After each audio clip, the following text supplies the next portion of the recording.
अध्याय 18 के श्लोक नंबर 62 में भगवान स्वयं कह रहे हैं कि अर्जुन उस परमेश्वर की शरण में जा जिसकी कृपा से परम शांति व शाश्वत स्थान अर्थात सतलोक को प्राप्त होगा। वो परमेश्वर कौन है, कहां है, कैसा है, जानने के लिए कृपया अवश्य सुनिए जगत गुरु तत्वदर्शी संत रामपाल जी महाराज के अमृत वचन। पुण्यात्माओं, अब ये क्या कारण है कि गुरु जी तो सतनाम जाप कर रहे हैं 2 अक्षर का और शेष को मना कर रहे हैं? ये कभी हो सकता है? कारण क्या था?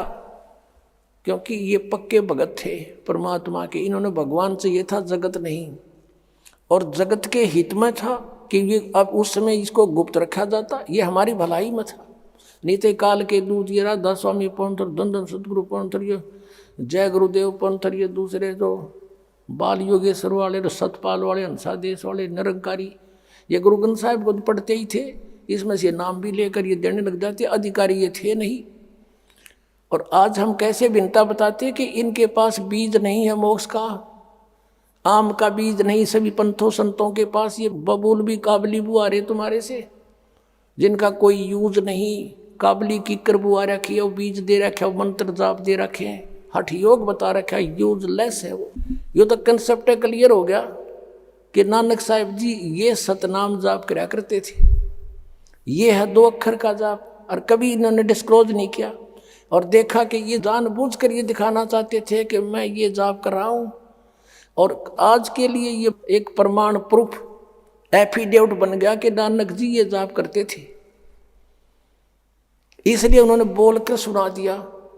और उनको मालूम था जानी जान हो जाते हैं भगवान से परिचित महापुरुष, केविन में से कोई सा नकल भी करेगा मेरी, इसको रिजल्ट भी झटका भी दे दिया, लगा गोते खान, डूब गया होता, मर गया होता, फिर कहा कि नहीं तू वही जो मैंने कहा ऐसे वही जाप कर, इसको मत जपना। इतना दृढ़ कर दिया कि इसको कोई सपने में भी जिक्र नहीं करे सिख समाज में, ऐसा करके ये। और फिर कारण क्या था?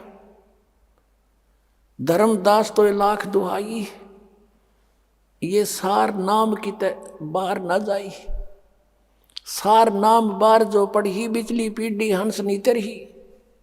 धर्मदास तो 1,00,000 दुहाई, ये मूल ज्ञान, एक मूल ज्ञान है, एक मूल मंत्र है, ये मूल मंत्र है सतनाम और सार नाम।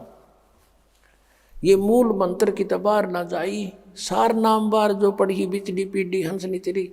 आप बिचली पीढ़ी के हंस हो, और परमात्मा ने काल से कहा था कि तू कर ले जो तूने करना है। काल ने कहा था मैं नकली पंथ चलाऊंगा, 12 पंथ तो कबीर पंथ के होंगे, और अनेक पंथ चलाऊंगा, और अनेकों में से राधा स्वामी, धन सतगुरु, ये जय गुरुदेव, और ये और बाल योगेश्वर सतपाल जी, ये सारे वही है, हंसादेश वाले, निरंकारी। काल तो एक जीव है उस मालिक के सामने, उसका उत्पन्न किया हुआ प्राणी है, और उसी से भक्ति करके शक्ति अपना कुछ मांग लिया भिखारी की तरह, आज वो पंसारी बन गया। यहाँ यही टेंडेंसी यही है जीव की। जैसे हिरण्यकशिपु ने भक्ति करी थी ब्रह्मा की, हल्दी की गांठ पार प्राप्त करके, सिद्धि प्राप्त करके, और आप शंभु भगवान बन गया, बक्कल तार दिया परमात्मा ने, उसका कुछ भी कारण बनाया। अब जो प्रसंग चल रहा है कि परमात्मा ने कहा था धर्मदास तो 1,00,000 दुहाई, ये सार नाम की तबार न जाई। इसने क्या कहा था काल ने? जब तुम आओगे ना कलयुग में, उस समय नकली पंथों के माध्यम से अनेक जीवों को ऐसा फंसा दूंगा कि तुम्हारी कोई बात नहीं सुने। कहा तुम्हारा जीव नहीं माने, हमारी ओढ़ हो बात बखाने। तो परमात्मा को पता था कि जब हम चोट लगावेंगे ना, एक कब तेरी इसको, मालिक को मालूम था कि जब तक इस काल के दूत सब कह सुन लेंगे, जो इनके पास ज्ञान है सारा उगल देंगे, उनकी पोथियां बन जाएंगी, और जब अपने दास को भेजूंगा इन सब की पोथियों के सब के, ये टेलीविजन और ये किस लिए चले हैं? ये मानव सतर की अन्वेषण नहीं है, मानव सतर के दिमाग की खोज नहीं है। इंटरनेट ये सब चैनल वगैरह बनवा दिए, ये परमेश्वर ने बनवाए, कबीर जी ने माइंड दिया इनको। क्योंकि अभी तक क्या होता रहा, शास्त्रार्थ होते थे, दो व्यक्ति बैठ जाते थे, वो अपनी बोलता था, वो अपनी कह देता था, जो ज्यादा स्पीड से बोल जाता वो विजयी हो जाता था, श्रोता उसका निर्णय करते थे। अशिक्षित जीत और हार का। अब परमात्मा ने ऐसा काम कर दिया कि आप प्रोजेक्टर, सीडी, टेलीविजन और इनके अंदर आप उनके भी स्टेटमेंट देखो और ओरिजिनल महापुरुषों के भी अमृतवाणी देखो। अब देखो, कोई यूँ नहीं कह सकता कि रामपाल झूठ बोल रहा है। रामपाल तो अपनी तरफ से कुछ भी ना बोलता। मैं तो एक बीच में दलाल का काम कर रहा हूँ। यो सौदा देख लो भाई, ये इन पंथा का है, ये विचार है इन महापुरुषों के, परम धनियों के, और ये उन महापुरुषों के विचार हैं जिन्होंने भगवान पाया। ये फैसला आप पर कर लेगी जनता। सारी शिक्षित है, शिक्षा मालिक ने दी है ना, आपसे पहले कोई शिक्षित नहीं था। 4 युग बीत गए थे, एक वर्ग ही पढ़ा करता, बाकी अपना धंधा कराया करते थे। ये सारी लीला मालिक की थी कि अब इन्होंने जो कुछ कहना सुनना सारी कह लेंगे, इनकी पूछ तो क्यों बढ़ जाएंगी, और फिर अपनी प्यारी आत्माओं के सामने इन काल के दूतों की स्टेटमेंट ओरिजिनल महापुरुषों की अमरवाणी से तोल देंगे। अपने आप पता लग जाएगा असली और नकली का। अब देखो, गुरु नानक साहिब जी ने कितना झटका दे दिया कि खबरदार जो नाम जाप कर लिया था, क्योंकि भगवान की आज्ञा का उल्लंघन हो जाता और हमारा नाश हो जाता। अब सिख समाज कहाँ गया? अभी वही जन्म होते हुए आ रहे उन पुण्यात्माओं के। अब इनके सामने सच्चाई आओगी, ये को पीछे रहेंगे, ये भी नाम लेंगे, अपना मोक्ष कराएंगे। सभी जीव आत्मा एक परमात्मा की, कबीर जी की है हम। और परमात्मा पाने के लिए हम सिख बने, परमात्मा पाने के लिए हम हिंदू बने, परमात्मा पाने के लिए हम ईसाई बने, परमात्मा पाने के लिए हम मुसलमान भी बन गए।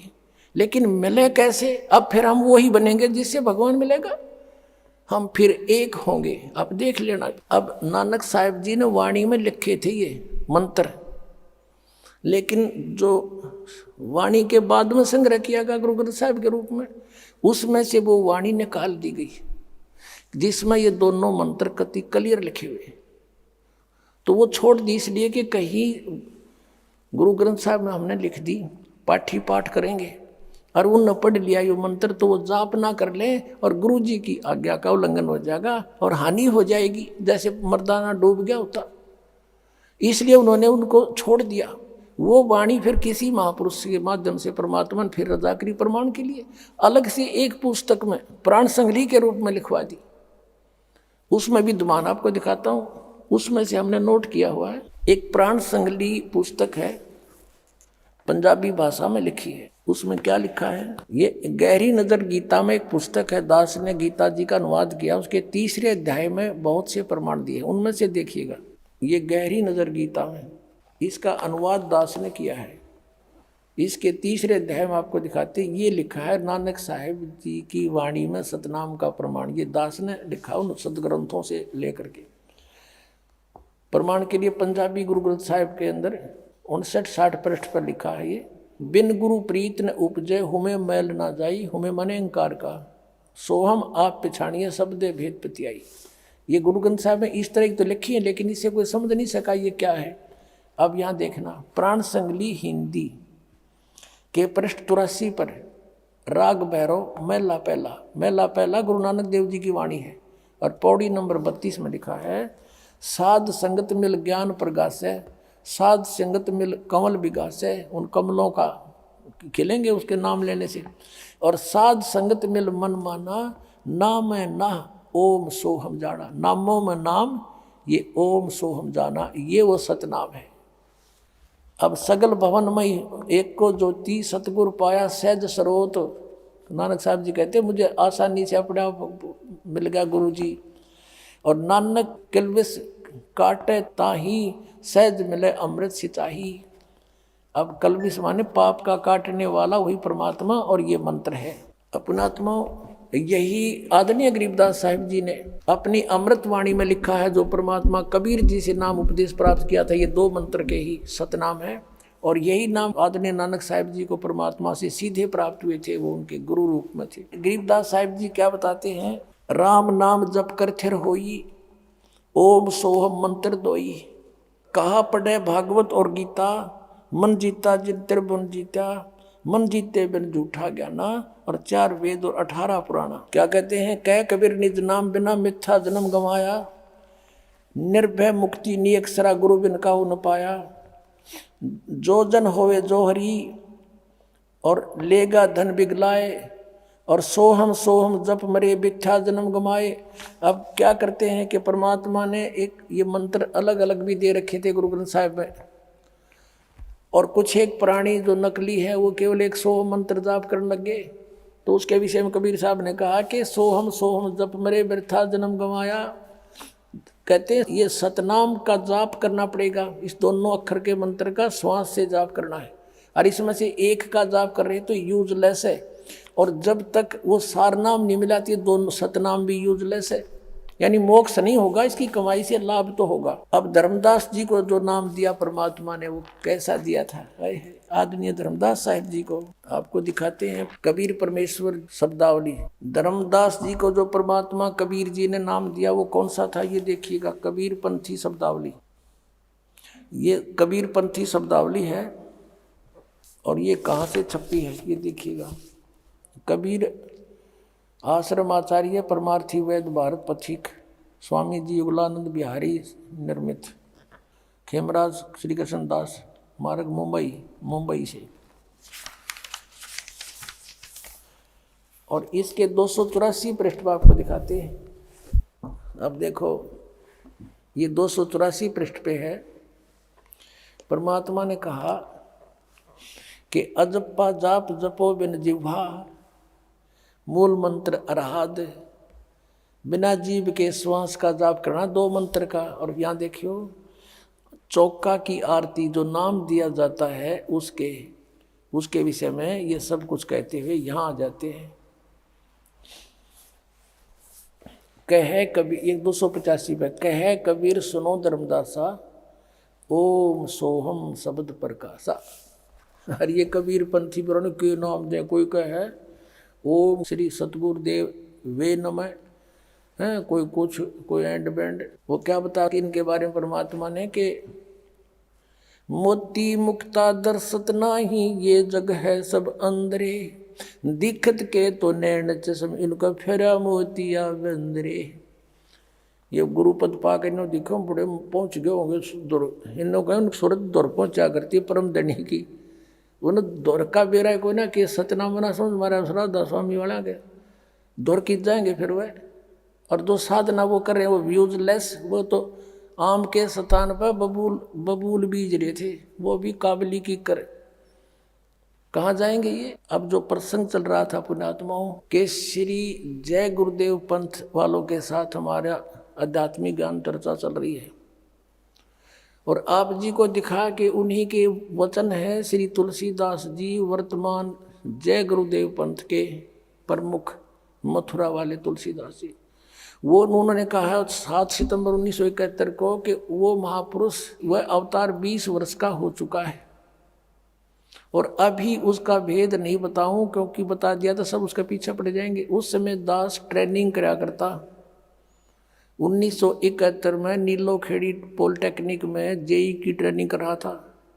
जब उस समय बता दो तो मेरे पल्ले के था, कुछ भी ना था। तो अब तो दास के पास वो अनमोल खजाना है। अब तो यदि इनकी दिव्य दृष्टि काम कर रही है तो ये बता दे, नहीं तो पुण्यात्मा दास ने खोल दी दिव्य दृष्टि आपकी ही। अब इसके आधार से पहचानो और आओ बरवाला आश्रम में अपना कल्याण करवा लो। बोलो सतगुरुदेव। परम पिता परमात्मा पूर्ण ब्रह्म सर्व सृष्टि रचनहार कबीर परमेश्वर जी, ये हम सभी के जनक हैं, ये हम सभी आत्माओं के पिता हैं, उत्पत्ति करता है। हम परमात्मा की बॉडी से, शरीर से, उनके वचन से बाहर आए हैं। हंस रूप में हम बाहर उत्पन्न हुए, फिर हम काल के साथ यहाँ आ गए गलती से, तो हम यहाँ जीव बन गए। अपने आत्माओं हंस आत्मा अर्थात आत्मा और जीव में क्या अंतर है। जैसे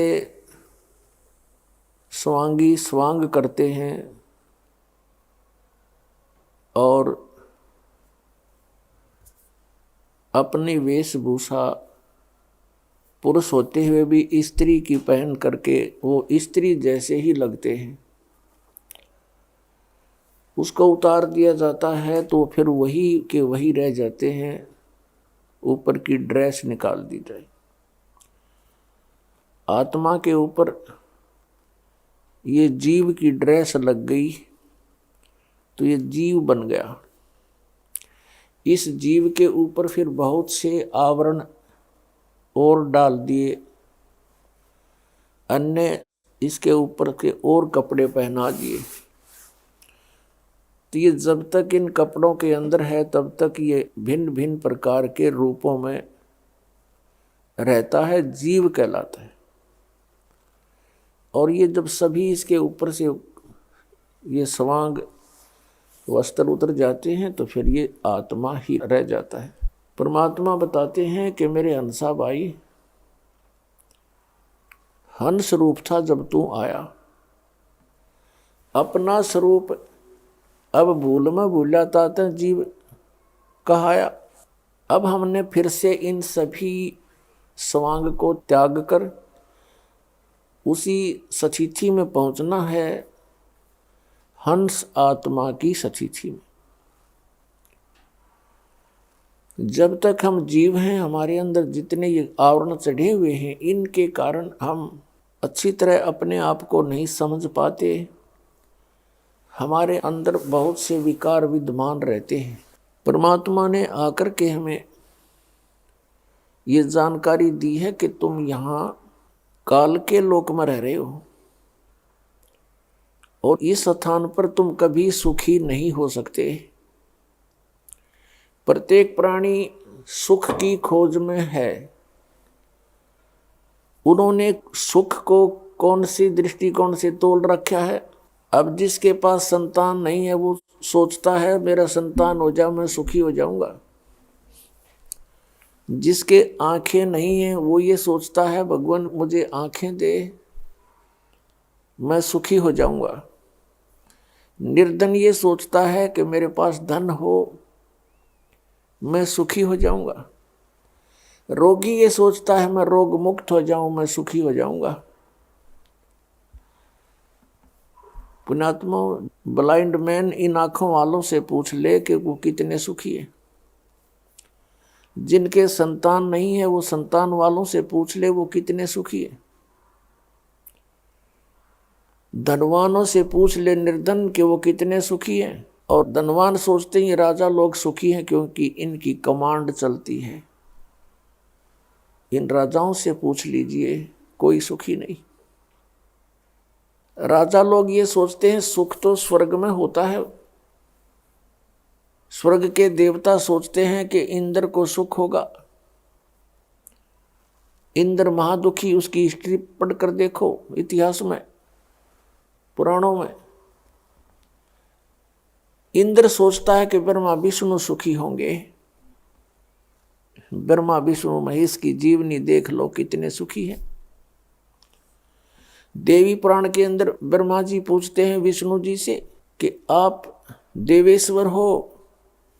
ब्रह्मा की सोच से वो विष्णु जी को सर्वेश्वर मान रहा है और कह रहा है कि आप किसका ध्यान लगाए बैठे हो, समाधि लगाते हो। विष्णु जी कहते हैं कि मैं अधिकतर समाधि में रहता हूँ, तप करता हूँ और फिर राक्षसों के साथ युद्ध करता हूँ, उनको मारता हूँ जो दुखदाई तत्व हैं। कुछ थोड़ा बहुत समय मिलता है तो लक्ष्मी के साथ सुखपूर्वक व्यतीत कर पाता हूँ, अन्यथा मैं कभी तप करके अपने शरीर से कष्ट दे करके हठ योग करता हूँ, बैटरी चार्ज करता अपनी और सिद्धि प्राप्त करके फिर उन राक्षसों को मारता है, अपने पाप इकट्ठे करता है। देखो पुण्यात्माओं, विष्णु सुखी नहीं, ब्रह्मा और शिव एक कैटेगरी के समझो। शिव जी सुखी नहीं। जैसे एक समय भस्मागिरी तपस्या कर रहा था शिव जी का उपासक शिव जी से भस्म कंडा मांग लिया और उसी के पीछे पड़ दिया कि मारूंगा तुझे, पार्वती को पत्नी बनाऊंगा। तो शिव जी कहाँ सुखी? परमात्मा कहते हैं तन धर सुखिया कोई नहीं देखा, और जो देखा सो दुखिया हो। उदय अस्त की बात करे मैंने सबका किया विवेका हो। घाटे बाधे सब जग दुखिया के गृहस्थी बैरागी हो। और सुखदेव ने दुख के डर से गर्भ से माया त्यागी हो। जंगम दुखिया योगी दुखिया तपस्वी को दुख दूना हो। आशा तृष्णा सब में व्यापे कोई महल ना सुना हो। साच कहूं तो जगनी माने झूठ कही ना जाई हो। ये ब्रह्मा विष्णु शिव जी दुखिया जिन ये राह चलाई हो। सुरपति दुखिया भूपति दुखिया रंक दुखी बपरीति हो। कह कबीर और सब दुखिया एक संत सुखी मन जीती हो। यदि तुम यहां सुख खोज रहे हो वो आपकी भारी भूल है। परमात्मा ने अपने सच्चिदानंद घनब्रह्म की वाणी में कबीर वाणी में कहा है, उसमें कुछ फार्मूले बताए हैं इस काल के लोक में जीने के लिए और आत्म कल्याण करवाने के लिए। इस फार्मूलों में से एक ये भी फार्मूला है कि ज्यों राखे त्यों ही रहूं, हमरा क्या चारा, और खाने जाद खरीद हूं गुलाम तुम्हारा। परम संत की खोज करके उस पूर्ण परमात्मा की भक्ति में लीन हो जावे और फिर परमात्मा से यही प्रार्थना करे कि जैसे आप रखो प्रभु अपने बच्चे को,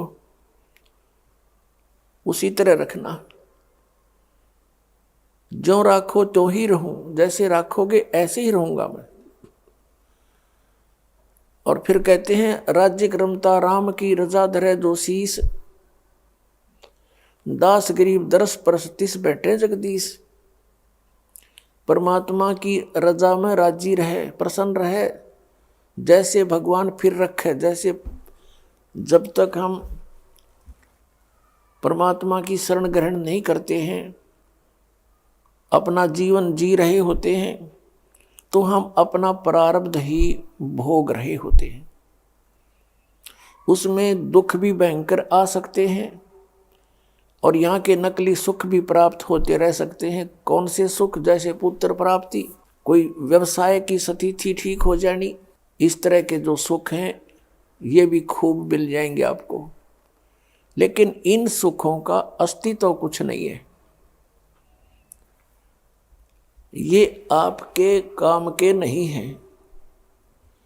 आपके पास अरब संपत्ति होगी, अरबों की, अगले दिन आपकी मृत्यु होगी। वह संपत्ति आपकी कहाँ थी? आपके संतान है, पुत्र पुत्री हैं, पोते पोती होगे, देवता देवती होगे। आप मृत्यु के उपरांत पशु योनि प्राप्त कर गए, कुत्ते में घूम रहे हो, सैर सपट्टा करते उन गलियों के आगे से, आपको टूक भी ना डालने हुए। कहने का भाव ये है कि इस स्थिति को समझकर, यहाँ के सब इन कर्मों और आध्यात्मिक मार्ग को समझकर हमने अपने जीवन को एक सुचारू करना है। जब तक हम परमात्मा की शरण में नहीं है तो दोनों प्रकार के आपके ऊपर वो संस्कार प्रभावी रहेंगे। जब आप परमात्मा की शरण में परम संत के माध्यम से आ जाते हो, फिर आप अपनी मर्जी मत चलाओ। अपने यहाँ दीर्घ रोग लगा हुआ है जन्म और मृत्यु का, और हमने ये रोग कटवाना है। ये भयंकर जो है रोग है आपका, और ये बीमारी सबका लगी हुई है। ये ब्रह्मा विष्णु महेश के भी यही बीमारी है, इनको भी जन्म मृत्यु का रोग है। और आप जी ब्रह्मा विष्णु महेश से ऊपर किसी को मानते नहीं थे, विशेषकर पवित्र हिंदू धर्म के श्रद्धालु। और ये भी जन्म मृत्यु के रोग में, सरपुरुष यानी ब्रह्म भी जन्म मृत्यु के रोग में, अक्षर पुरुष भी जन्म मृत्यु के रोग से ग्रस्त। केवल एक परम अक्षर ब्रह्म जिसको सत्य पुरुष कहते हैं, वो कबीर देव हैं, कबीर साहब। वो इस जन्म मृत्यु के रोग से मुक्त हैं और वे वैद्य हैं, इस रोग के नाश करने वाले। तो हमने वो रोग नाश करवाना है, तो रोग नाश कराने के लिए हम कहाँ जाते हैं? हॉस्पिटल में। दीर्घ रोग होता है तो डॉक्टर उनको एडमिट करता है या ओपीडी से भी औषधि देकर भेज देता है। तो फिर उस मरीज ने, उस पेशेंट ने डॉक्टर की प्रत्येक सलाह पर ध्यान देना चाहिए, प्रत्येक औषधि को समय पर सेवन करना चाहिए, तभी वो रोग मुक्त होगा, अपनी नहीं चलावे। अब जैसे हाई ब्लड प्रेशर के मरीज को नमक और घी निषेध किया है वैद्य ने, और वो अपनी चलाता है कि नहीं थोड़ा सा तो खा ही लेता हूं, तो उसको हानि होगी, मृत्यु को प्राप्त हो जाएगा, रोग नाश के स्थान पर उसका अपना नाश हो जाएगा। ठीक इसी प्रकार आप जी यहाँ आओ, रोग नाश कराने के उद्देश्य से आओ। कौन सा रोग? जन्म और मृत्यु का। अन्य संसारिक सुख अक्षीणिक है, आपको यहीं थोड़ा सा राहत देकर के फिर आपके साथी नहीं है ये। और इस परमेश्वर की शरण में आने के बाद, कबीर परमेश्वर की शरण में, आपको संसारिक सुख भी मिलेंगे, लेकिन इतने ही मिलेंगे जितने आपको आवश्यक है। इससे अधिक आप डिमांड करोगे तो समझ लेना कि आप घी और नमक चाह रहे हो, जिसको डॉक्टर कभी अलाउड नहीं करेगा। साईं इतना दीजियो जा मैं कुटुंब समावे, हम भी भूखे ना रहें, ऐ तिथि न भूखो जावे। परमात्मा कबीर देव जी स्वयं चलकर आते हैं सतलोक से, और वो हमें यहाँ तत्व ज्ञान बताते हैं, पूरा आध्यात्मिक ज्ञान से परिचित कराते हैं, और हमें यहाँ भक्ति करने के लिए जो जीवन शैली अपनानी चाहिए उसका भी विधान बताते हैं। उसके लिए क्या बताते हैं कि परमात्मा से इतना ही मांगो, अधिक नहीं। साईं इतना दीजियो जा मैं कुटुंब समावे, हम भी भूखे ना रहें, अतिथि ना भूखा जावे। इसमें सब कुछ आ गया। जा मैं कुटुंब समावे अर्थात रिक्वायरमेंट ऑफ द फैमिली, यानी हमारे परिवार की आवश्यकताएं पूरी हों। उन आवश्यकताएं में आप देख लो सब कुछ आ जाता है। रहने के लिए एक झोंपड़ी हो, कुटी हट हो, पर्याप्त है, और वस्त्र कपड़े रोटी ये मिलते रहे। और पुण्यात्माओं, अब बुद्धिमान समाज है, जब हमने परमात्मा पाना है तो उसमें अग्रम मग्रम नहीं चलेगी, अपना नहीं चलेगा बिल्कुल भी। अगर अपनी चलाओगे तो आप फेल हो जाओगे। आदेश परमात्मा का पालन करना पड़ेगा। जैसे सीता जी को हिदायत दे दी गई थी कि ये रेखा आपकी कुटिया के चारों तरफ लगा दी गई है, इससे बाहर मत जाना, बाहर जाओगे तो आप पर बहुत आपत्ति आ सकती है, कोई हिंसक पशु भी आपको हानि पहुंचा सकता है, और कोई दुष्ट व्यक्ति का व्यक्ति भी आपको दुख दे सकता है। अब उसी समय रावण आ जाता है एक महात्मा रूप बना के, और कहता है माई भिक्षा दो। सीता जी ने कहा तुम अंदर आके ले लो महात्मा, यहाँ आ जाओ मेरे निकट। रावण आगे को चला तो उस रेखा के पास आते उसमें से एक अग्नि की लपट निकली और रावण 10 कदम पीछे जा गिरा। अब रावण ने कहा कि माई भिक्षा बाहर आकर दे दे, साधु संतों के साथ ऐसा नहीं करते, इसमें तो बहुत शक्तिशाली मंत्रित रेखा है ये। अब सीता ने सोचा था, वो जीव संज्ञा की सोच थी कि महात्मा खड़ा है, क्या फर्क पड़ता है, अभी आटा देकर वापस आ जाती हूँ। जो भी उसके पास उपलब्ध था फल फ्रूट, वो भिक्षा लेकर बाहर को चली, और जो ही उसकी झोली में आटा डालने की चेष्टा की, उसी समय बाजू पकड़ ली रावण ने और घेर ली कंधे पे, जा पटकी वहां पर अपने 9 लखे बाग में। अब उसकी जीव संज्ञा की सोच ने कोड कहानी बिगाड़ दी। आप महाकष्ट होगा, करोड़ों व्यक्ति मरवा दिए उसको छुटवाने के लिए। क्या वो मूर्ख थे जिसने ये कहा था इससे बाहर मत जाना? तो पुण्यात्मा, यदि आपने परमात्मा पाना है और ये जीवन सुखी बनाना है, तो परमात्मा की प्रत्येक मर्यादा को, प्रत्येक नियम को लक्ष्मण रेखा समझ लेना, और फिर सुख ना हो फिर दास को कहना। तो क्या बताते हैं, जैसे हम अरबपति हैं, खरबपति हैं, वो माया आपके कौन सा काम देगी? कल को मृत्यु हो जाती है और पैसा वैसे ही नहीं बनता। इसको जोड़ने में देखो कितने जो ना पाप इकट्ठे करने पड़ते हैं प्राणी को, और मानसिक शांति नहीं रहती उसको। तो परमात्मा ने हमें बताया है कि साईं इतना दीजिए जिसमें कुटुंब समावे, हम भी भूखे ना रहे, अतिथि ना भूखा जावे। अब क्या बताते हैं परमात्मा? कहने का उद्देश्य ये है कि जैसे मालिक राखे उसी तरह आप रहना, फिर अपनी सोच को त्याग देना। हमने पैसों की और इन कोठियों की आवश्यकता कितनी है, किस लिए है? मकान बनाना इसलिए आवश्यक है, चाहे वो किसी टाइप का हो, झोपड़ी हो, कुटिया हो, कच्चे या पक्की छत हो, जैसी भी हो। उसका उपयोग कहाँ करते हैं, उसका प्रयोजन क्या है? कि गर्मी सर्दी से हमारे शरीर की, बॉडी की रक्षा करें, और वर्षा आधी से भी बचाव बने, हमारे कपड़े गिल्ले ना हो, हम सुरक्षित बैठकर चैन से रात काट सकें और भगवान को याद कर सकें। और चाहे 10 कोठियाँ बना रखी हैं, एक कोठी में 10 कक्ष हैं, व्यक्ति एक कक्ष के और एक चारपाई पर 3x6 के इतना स्थान मुश्किल से ग्रहण करता है, और बाकी वह क्या है, वो बकवाद है, व्यर्थ है। कहने का भाव ये है कि हमने परमात्मा की प्रत्येक मर्यादा को पालन करके सफल होना है। हम विवाह करते हैं बेटे और बेटियों का, कितनी बकवाद कर रखी है, कैर बना रखा है यूँ हमने अपने आप ही, अपनी बुद्धि से, जीव संज्ञा से।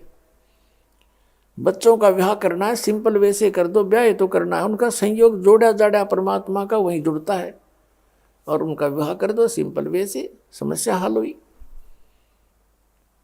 इसी कारण से इन बेटियों को बोझ बना लिया जो गऊ जैसा धन होता है। अब हमने इस तरह अपने इस पसरे हुए समाज की कुरीतियों को, रीतियों को भी ठीक करना है, तब हम हल्के होकर भक्ति कर सकेंगे। अब थोड़ा सा समय अवश्य लगेगा, लेकिन बुद्धिमान समाज को ये स्वीकारना पड़ेगा। अब जैसे किसी भी कारण से कपड़ों का आदान प्रदान करते हैं, लोग दिखावा है, वो ड्रामा है। किसी के पुत्र प्राप्ति होती है, उसके लिए जुगले ले चलेंगे, माता बहन वीर, बुआ वीर, रिश्तेदार वीर को जान पहचान वाले भी, उसका 50 कपड़े दे रहे हैं, और पैर को न 10 साल तक, फिर वो बड्डा हो जाए, वो व्यर्थ हो जाए। What is use? तो इस तरह की जो बातें हैं, जो परंपरा पड़ी हुई है, उसको भी हमने सेट करना होगा, और तभी हम सुखी होंगे। कोई त्योहार मनाते हैं, उसके ऊपर बहन को देकर आते हैं 100-200 रुपये का, और किराया ला देते हैं 400 रुपये। अब उस बहन को क्या उन 200 रुपये के आइटम आप लेकर गए, वो वह उपलब्ध नहीं थे? और बहन जब इस मार्ग से परिचित होगी, वो बिल्कुल ग्रहण नहीं करेगी आपसे कुछ भी, क्योंकि वो उसके ऊपर भार बनता चला जाएगा, और फिर एक संस्कार बनता चला जाएगा। ये संस्कार हमें फिर यही पटक देता उठा करके। अब प्रसंग चल रहा है कि तन धर सुखिया कोई नहीं देखा, और जो देखा सो दुखिया हो। उदय अस्त की बात करे मैंने सबका किया विवेका हो। कहते हैं घाटे बाधे सब जग दुखिया, क्या गृहस्थी बैरागी हो। गृहस्थी तो लाभ हानि में वही दुखी, क्योंकि लाभ हो गया तो फिर सौ चिंता उसको, इसको कहाँ लगाऊं। लाभ हो गया जैसे 20,000 रुपये का, और आगे काम करना चाहता है वो 1 लाख में शुरू होगा। 80,000 रुपये कर्जा ले लिया, काम ठीक चला नहीं, सर दर्द हो गया, उस लाभ से फिर हानि होगी, वो चिंता। लाभ हुआ जब चिंता किसको कहाँ सेट करूं, और हानि तो आपे चिंता का विषय है। घाटे बाधे यानी हानि लाभ से सब जग दुखिया, के गृहस्थी बैरागी हो। जैसे घर त्याग कर जंगल में जा बैठा, वन में बैराग ले लिया, और वहां जाके क्या होगा, जाते ही भूख लगेगी, सर्दी है तो सर्दी दुखी करेगी, वर्षा आएगी वर्षा, ओले आगे ओले टाट में लगेंगे। फिर उसके लिए उसने वहां सारा सांग जोड़ना पड़ेगा, कोई झोपड़ी भी डाल लेगा या कोई गुफा बनावेगा। भूख लगी रोटी मांगने के लिए गांव में आवेगा, बता सारा सांग जो का, तो फिर क्या फायदा वहां जाने का। परमात्मा कहते हैं डेरे डंडे खुश रहो, और खुश रह ले नहीं मोक्ष। दुर्प्रहलाद पार हो गए, फिर डेरे में के दोष। और जो जंगल में चले जाते हैं वन में, वो केवल मात्र ड्रामा कर रहे हैं, क्योंकि उनकी साधना शास्त्र विरुद्ध है, उनको ज्ञान नहीं। और उनकी देखकर उस ऊट पटांग सी साधना को रहने के करने को हम उससे प्रभावित होकर के मान लेते हैं कि तो बड़ा महान आत्मा है। परमात्मा बताते हैं अपनी अमृतवाणी में, केले की कोपीन है जो फूल पान फल खाही, और नरक का मुख नहीं देखते जो बस्ती निकट ना जाही। वो जंगल के रोज हैं, और मनुष्यों बिद के जाही, निस्दिन फिर उजाड़ में भगवान मिले नाही। एक व्यक्ति बता रहा था कि मैं इधर चला गया ऋषिकेश साइड में, वहां कुछ व्यक्ति बैठे थे, 30-40 वर्ष पहले की बात है। और उनसे मैंने पूछा आप कैसे यहाँ बैठे हो। उन्होंने बताया कि इस जंगल में एक बहुत बड़ा महात्मा रहता है, नीवस्त्र रहता है, और केवल केले के पत्तों से अपने गुप्तांग को ढक के रखता है, और वो कभी कभी बाहर को निकलता है, जिसको दर्शन हो जाए उसका बेड़ा पार हो जाता है। हम देख रहे हैं कि शायद आ जावे।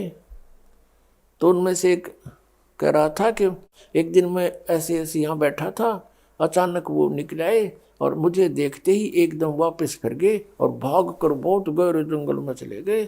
दर्शन हो जाते तो बेड़ा पार हो जाता। और कहते हैं वो कहीं मांगने नहीं आता, वही फल पत्ते फूल वगैरह खा करके रहता है। इसके विषय में सूक्ष्म वेद के अंदर परमेश्वर ने कहा, कबीर सच्चिदानंद घन ब्रह्म की वाणी में, कि केले की कोपीन है, यानी लंगोट बना रखा केले के पत्ते का, और फूल पान फल खाही, फूल फल पत्ते खा के गुजारा कर रहे हैं, और नरक का मुख नहीं देखते, वो आदमियों के निकट नहीं आता, नरक का मुख नहीं देखते, और बस्ती निकट ना जाही। वो जंगल के रोज हैं, नील गाय जिसको कहते हैं, भटकते फिरें धक्के खाते अंडे जंगल में, घास फूस खावे, क्या उनको भगवान मिल जाएगा। वो जंगल के रोज हैं जो मनुष्यों बिद के जाई। आदमियों ने देख के बिद के डरे, लुक जा छुप जा जंगल में जा करके, वो तो जंगली जानवर हैं, वो महात्मा नहीं है। और निस्दिन फिरो उजाड़ में न्यो परमात्मा पावे नाही। ऐसे बेशक से कहीं भटकते रहो इस जंगल में बियाबान में, ये विधि परमात्मा पाने की नहीं है। फिर परमात्मा क्या बताना चाहते हैं कि घाटे बाधे सब जग दुखिया, के गृहस्थी बैरागी हो।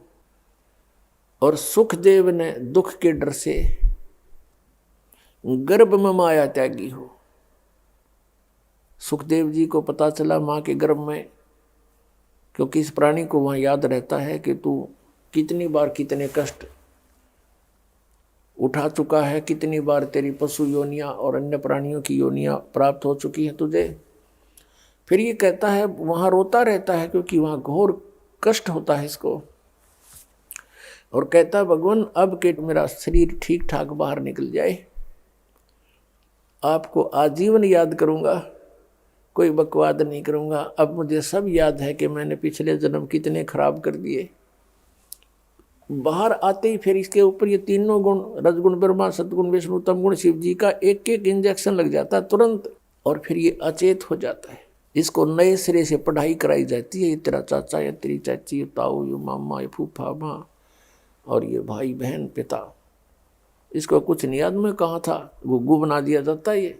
फिर परमात्मा आते हैं इसको चेताने के लिए, इस बोली आत्मा को, तू कहाँ फंसा पड़ा है, इस झूठे सुख को सुख कहे तू मान रहा मनमोद, ये सकल चबीना काल का कुछ मुख में कुछ बोध। फिर बताते हैं कि जंगम दुखिया योगी दुखिया तपस्वी को दुख दूना हो, आशा तृष्णा सबको व्यापे कोई महल ना सूना हो। इच्छाएं सबके अंदर विद्यमान है, चाहे कोई गृहस्थी है चाहे बैरागी है, और जब तक ये अननेसेसरी रिक्वायरमेंट आपके हृदय में धरी रहेंगी, अनावश्यक इच्छाएं जो तुम करते रहते हो यहाँ की बगैर ज्ञान के, तो सुख नहीं, शांति नहीं, मोक्ष नहीं हो सकता। फिर बताया है कि साच कहूं तो जग नहीं माने और झूठ कही ना जाई हो, ये ब्रह्मा विष्णु शिव जी दुखिया जिन ये राह चलाई हो। फिर बताया कि सुरपति दुखिया भूपति दुखिया, भूपति माने पूरी पृथ्वी का शासक, और सुरपति माने देवताओं का मालिक यानी इंद्र।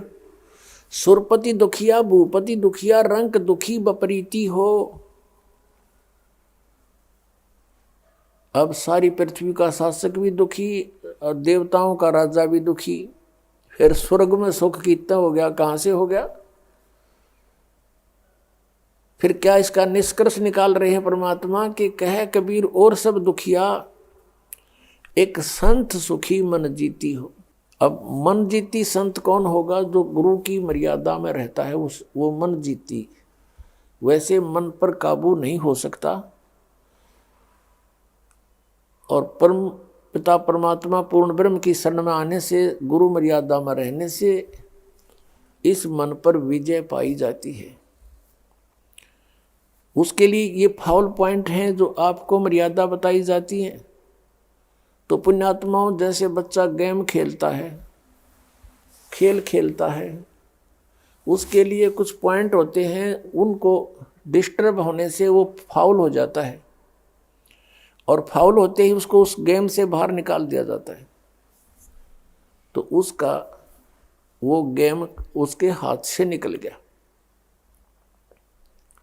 तो इसी प्रकार आप जी परमात्मा के इस गेम के प्लेयर हो, इस खेल के खिलाड़ी हो। आप जी ने सभी ने मर्यादा में रहना है, कहीं फाउल ना हो जाऊं। तो इस प्रकार हम इस डर से जो गुरु मर्यादा में रहेंगे तो हमने मन जीत लिया। आप देखोगे आपके साथ में पड़ोस में विवाह हो रहा है बेटा या बेटी का, और वो पूरा उद्मस्ता रहेंगे, डीजे लावेंगे, नाचे कूदेंगे, 100 फंड करेंगे, कोई कार देगा, कोई कोठी देगा अपनी बेटे बेटियां ने, या कोई दहेज मांगेगा। तो आपको अगर ये माल्य की वाणी और ये ज्ञान याद रहेगा तो आप हंसोगे उनकी मूर्खता पर। कहते हैं ना जाने काल की कर डारे किस विध ढल जा पासावे, और जिना ते सिर ते मौत खुड़क दी उन्होंने केड़ा हंसावे। यहाँ क्या पे खुशी मनावे? एक बहुत बड़ा अधिकारी था, रिटायर होने से पहले उसने अपनी पुत्री का विवाह करना सोचा कि अब मुझे सारे मेरे अंतर्गत जितने अधिकारी हैं सभी कोई ना कोई गिफ्ट देगा मेरी बेटी को। रिटायर होने से 6 महीने पहले उसने अपनी बेटी का विवाह किया। जिस विभाग का वो प्रधान था, उस विभाग के बड़े बड़े अधिकारी, कोई 20,000 रुपये दान दे रहा है, कोई सोने की अंगूठी दे रहा है, नरे दान उस दिवा दिए बेटी ताई। आप रिटायर हो गया। विवाह के 8-9 महीने के बाद वो बेटी विधवा होगी, मृत्यु होगी उसके पति की। अपने आत्माओं, जो उसने अपने जीवन में बचाया था वो सारा ला दिया ब्याह में। वह बेटी, वो पति मर गया, वह दोबारा ब्याहनी पड़ेगी, बालक कोई था नहीं। अब दोबारा ब्याहने में पहले जब इस प्रकार के ड्रामा करके हम अपने पैर पर कुहाड़ा मार चुके हैं, प्रथम बार विवाह में इतना खर्चा और दोबारा ब्याह हो तो उसको दुगना लाना पड़ेगा किसी के पल्ले लगाने के लिए। ये सोच के उसका हार्ट अटैक हो गया। अब देखो कहाँ तक रोग इकट्ठा कर गया वो। आप गधा बनेगा, पशु बनेगा, सबका पाई पाई का हिसाब करना पड़ेगा उसको। और उधर से अपनी बेटी पर भार बनवा दिया उनके अधिकारियों के चढ़वा के। अब वह उनके पूरे करेगी जब कभी किसी पशु या नियम जाके। ये ऐसे संस्कार जोड़ दिए हमारे इस काल ने जुड़वा दिए। और इस तरह ये कभी हल्के नहीं हो सकते, बढ़ते जा रहे हैं तो रोग की तरह। तो बेटी और बेटे बच्चे विशेषकर युवा वर्ग इसमें बहुत सहयोग दे सकता है। वैसे तो बुजुर्ग भी बालक नहीं आजकल, पहले वाली बात नहीं है कि वो रूढ़िवादी हैं, अच्छे और बुरे को तुरंत सोचते हैं। तो सब ने मिलकर, विशेषकर भक्तों ने अवश्य इस बात पर जोर देना चाहिए, जो हमारे भक्ति बाधक मर्यादाएं हैं उनको तुरंत त्याग देना है। तब हम भक्त बनेंगे, आसानी से भक्ति करेंगे, हल्के होकर करेंगे, टेंशन रहित हो जाएंगे। 2 रोटी का रोला है। और जब कहते हैं पौ फाटी पगड़ा बया जागी जिया जून पर सबका हो को देता है ये चौथ समाना चून। सुबह उठते सबका पालन वही परमात्मा करता है। कहते माँ के गर्भ में तेरा पोषण किया, क्या अब वो भगवान आपसे दूर हो जाएगा? माँ के गर्भ में आपको ना माँ का सहयोग था, ना पिता का, ना कोई और व्यवस्था थी। ऐसा सिस्टम कर दिया मालिक ने, माँ की नाभि से आपकी नाभि का कनेक्शन कर दिया और आपका शरीर जो है ना प्रफुल्लित रहा, स्वस्थ रहा, सुरक्षित रहा। और आप जी के बाहर आते ही माँ के स्तन में दूध आ गया और पहले नहीं था। तो जो मालिक इतना इंटेलिजेंट है और इतनी केयर टेक आपकी करता है, क्या आगे वो आंखें बंद करके बैठेगा आपके लिए? विचार करने की बात है। एक माई थी, उसका संतान ना हुआ थी। एक सिद्ध पुरुष था, उससे अर्ज करी। उस सिद्ध पुरुष ने कहा कि माई प्रथम संतान मुझे दे देना, तुझे और भी संतान उत्पन्न होंगी। माई ने प्रॉमिस कर लिया, उसके प्रथम पुत्र उत्पन्न हुआ। उस पुत्र को माई ने जब वो 1-2 वर्ष का हो गया, 2-3 वर्ष का ठीक सा अपने आप घूमन फिरन जोगा हो गया, तो उस संत को दे दिया। उस संत ने उस बच्चे को ऐसा सुरक्षित रखा कि कहीं इसको समाज की बकवादों की भनक ना पड़ जावे, इसका कोई बुराई घर ना कर जावे। तो उसने बच्चे को आश्रम से बाहर नहीं जाने दिया। उधर से उस माई को कन्या उत्पन्न हुई, पुत्र उत्पन्न हुआ, अन्य वो भी सुखी रही, जिस सुख को ये सुख मानते। वो एक बार क्या हुआ, क्योंकि वहाँ आश्रम में पहले विशेष कर ये धारणा थी कि भक्ति तो बुढ़ापे में किया करें, लेकिन ऐसा धारणा ठीक नहीं थी। लेकिन इस कथा के आधार से बताना पड़ता है। तो उस आश्रम के अंदर वृद्ध औरतें जाती थी, एज्ड, और एज्ड पुरुष ही जाते थे। एक दिन उस साधु के, उस महात्मा के छाती में यहाँ एक फोड़ा हो गया, बाल तोड़ टाइप लंबा ऊंचा सा हो गया। और महात्मा के बहुत पीड़ा हुए, रोए बैठ के। वो महात्मा कुछ औषधि जाने था, अपनी ही औषधि बनाकर उस पर उस शिष्य से लेपन करवाता था। और बहुत पीड़ा होती थी, सारी रात जाग कर टाइम पास करता था। वो बच्चा देखा करता था कि ये फोड़ा बहुत दुखदाई होता है।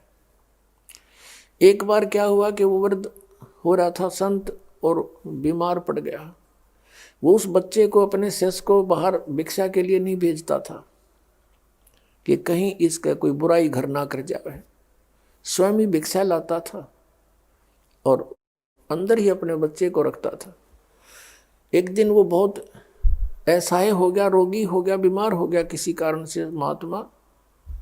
तो संत ने कहा, बेटा जा भिक्षा मांग कर ला, और ऐसे करना, सीधा गली में जाना और गली में दूसरा जो घर हो उससे केवल भिक्षा लेना, उससे ही लेकर वापस आ जाना, और से नहीं मांगना। लड़के ने अपने गुरुदेव की आज्ञा का पालन किया। वो वहाँ पहुँचा और जाकर कहा, माई भिक्षा देना। उस माई ने आवाज सुनी तो अपनी पुत्री को कहा कि बेटा जाओ, महात्मा कोई आया है, भिक्षा डाल कर आओ। उस लड़के की बहन थी, वो 13-14 वर्ष की हो चुकी थी। भिक्षा लेकर आई कि ले महाराज। उस लड़के ने कहा कि हे बहन, आपके जो सतन पर ये फोड़ा हो गया है, आपको पीड़ा नहीं होती? आप हमारे आश्रम में आ जाना, आपके इस फोड़े की औषधि हमारे गुरु जी के पास है, वहाँ ये फोड़ा ठीक हो जाएगा तेरा। अब वो तो कह रहा था अपने साधु स्वभाव से, और लड़की ने सोचा ये बकवाद कर रहा है। उसको ये पता नहीं था कि ये तेरा भाई है। वह लगी उसको गाली देने, अपनी बहन के फोड़े ठीक करवा ले, तू अपनी माँ के करवा ले, तने शर्म नहीं आती, तू महात्मा होकर ऐसी बातें करता है। ये आवाज सुनकर उनकी माँ निकल आई बाहर। कहा बेटी क्या बात हो गया कि ये पता नहीं क्या बकवास कर रहा है। तो उसने कहा कि महात्मा जी कहाँ से आए हो? माई ने पूछा कि यहाँ आश्रम से आया हूँ मैं। अब माई तो खुश हो गई अपने बेटे को देखकर। उससे पहले उसको पता भी नहीं था, उसको नहीं मिलने दिया था माई से। तो वो कहने लगी क्या बात है महात्मा जी? कि माई मैंने तो इस बहन से ये कहा था कि एक बार मेरे गुरु जी का फोड़ा हो गया था यहाँ पर, और उसकी औषधि वो खुद ही जानते हैं, मेरे से लेपन कराते थे और बहुत रोते थे, दर्द पीड़ा बहुत होती है। तो मैंने इस बहन से यही कहा कि तो आपके तो 2 फोड़े हैं, आप तो बहुत दुखी होगी, वहाँ आ जाना, गुरु जी के पास औषधि है। ये गालियाँ देने लगी मुझे। अब वो हंसने लगी। वो समझ गई कि बोला बाला इसको संसार का कुछ पता नहीं।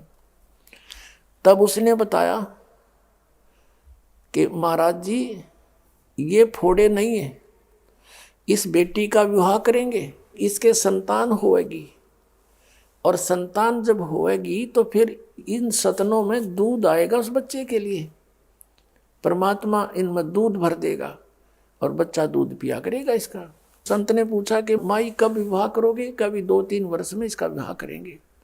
संतान कब होगी? कि 1-2 वर्ष के बाद फिर संतान भी दया करेंगे प्रभु। अच्छा तेरा गजब हो, भगवान इतना ध्यान रखता है कि अब बच्चा होगा 5-6 वर्ष के बाद, और व्यवस्था पहले कर दी उसकी आहार की। वही पटक दीवा जोड़ी, जो थैला ले रखा था आटा मांगने का, वही पटक दिया।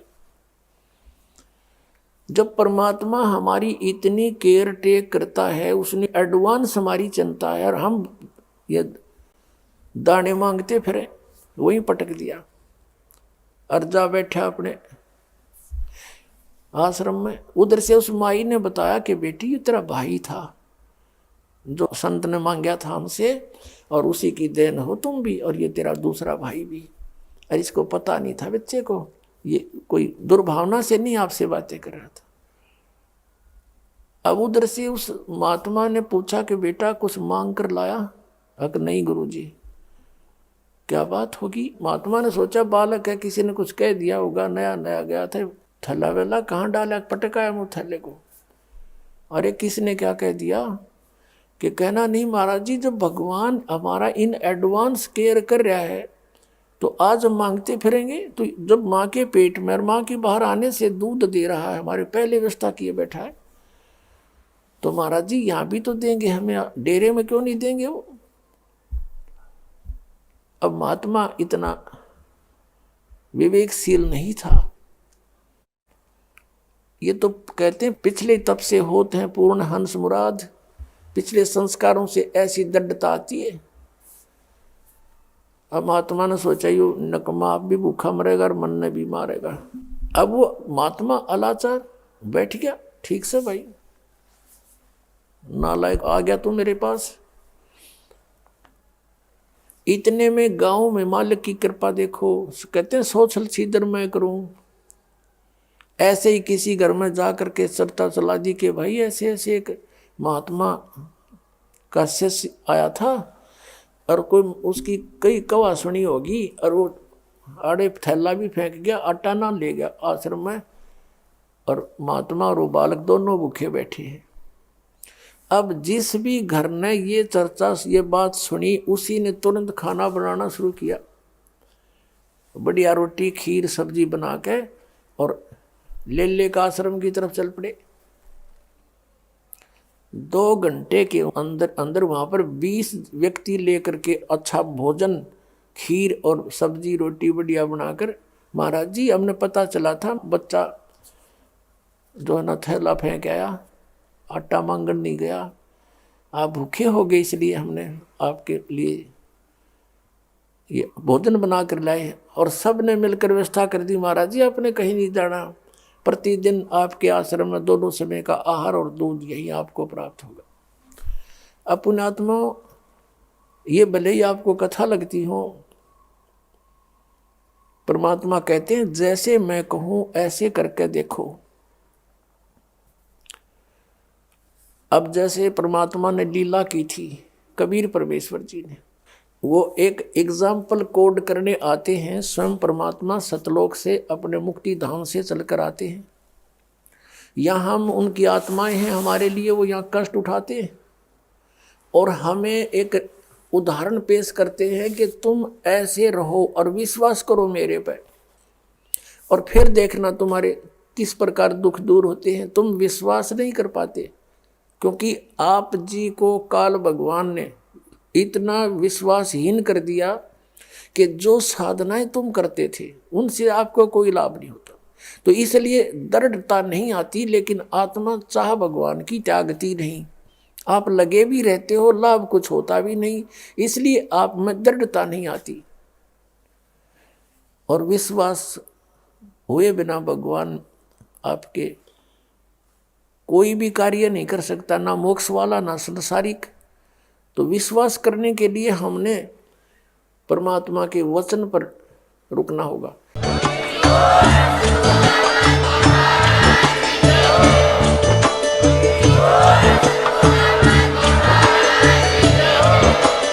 आप सुन रहे थे जगत गुरु तत्वदर्शी संत रामपाल जी महाराज जी के मंगल प्रवचन। अधिक जानकारी के लिए विजिट कीजिए हमारी वेबसाइट www.jagatgururampalji.org। संत रामपाल जी महाराज जी के शुभ आशीर्वाद से पूरे विश्व भर में 500 से भी ज्यादा नाम दीक्षा केंद्र हैं, जिन पर संत रामपाल जी महाराज जी द्वारा ऑनलाइन निःशुल्क नाम दीक्षा दी जा रही है। अपने नजदीकी नाम दीक्षा केंद्र का पता करने के लिए संपर्क करें 8222880541।